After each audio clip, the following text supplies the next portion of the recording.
साथियों, आज जो बदलाव हम स्पेस सेक्टर में देख रहे हैं, वो भारत में हो रहे स्टार्टअप रिवॉल्यूशन का हिस्सा है। बीते एक दशक में अलग अलग सेक्टर्स में स्टार्टअप्स का नया दौर शुरू हुआ है। फिनटेक हो, एग्रीटेक हो, हेल्थ टेक हो, क्लाइमेट टेक हो, एजुटेक हो, डिफेंस टेक हो, हर क्षेत्र में भारत के युवा, हमारे जैन जी नए समाधान दे रहे हैं। और आज मैं दुनिया के जैन जी को भी बड़े आत्मविश्वास से कह सकता हूं कि अगर जैन जी के लिए सच्चे अर्थ में कहीं से प्रेरणा मिल सकती है तो भारत के जैन जी से मिल सकती है। भारत के जैन जी की जो क्रिएटिविटी है, भारत के जैन जी की जो पॉजिटिव माइंडसेट है, भारत के जैन जी की जो कैपेसिटी बिल्डिंग है, ये अपने आप में पूरी दुनिया की जैन जी के लिए आदर्श बन सकती है। आज भारत दुनिया का तीसरा सबसे बड़ा स्टार्टअप इकोसिस्टम बन चुका है। एक समय था जब स्टार्टअप का मतलब केवल केवल कुछ बड़े शहरों तक सीमित था, लेकिन आज भारत के छोटे छोटे शहरों और गांवों से भी स्टार्टअप निकल रहे हैं।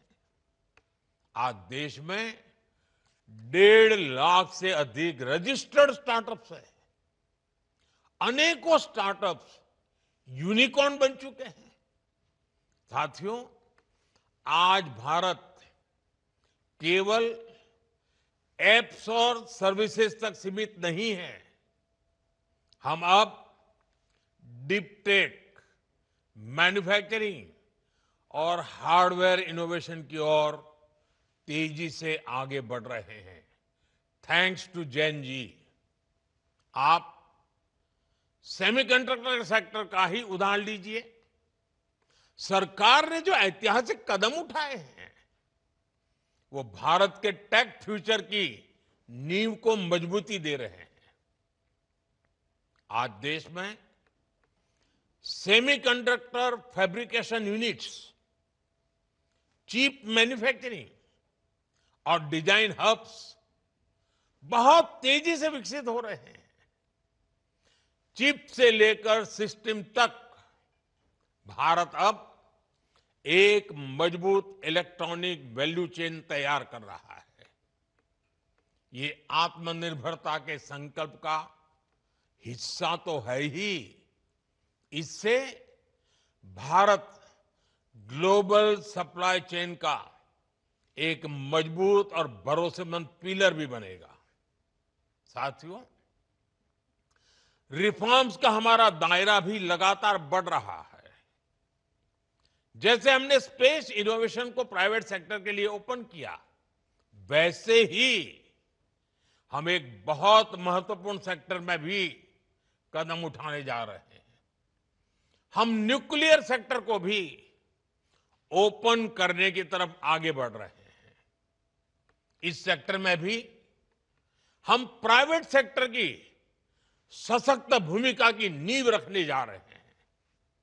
इससे small modular reactor, advance reactors और न्यूक्लियर इनोवेशन में अवसर बनेंगे।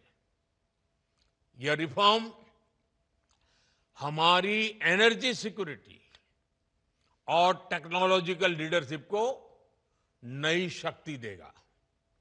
साथियों, आने वाला भविष्य कैसा होगा, ये बहुत कुछ आज हो रही रिसर्च पर भी निर्भर करता है। इसलिए हमारी सरकार का बहुत जोर युवाओं को ज्यादा से ज्यादा रिसर्च के मौके देने पर भी है। हमने राष्ट्रीय अनुसंधान फाउंडेशन का गठन किया है, जो आधुनिक रिसर्च के लिए यूथ को सपोर्ट करता है।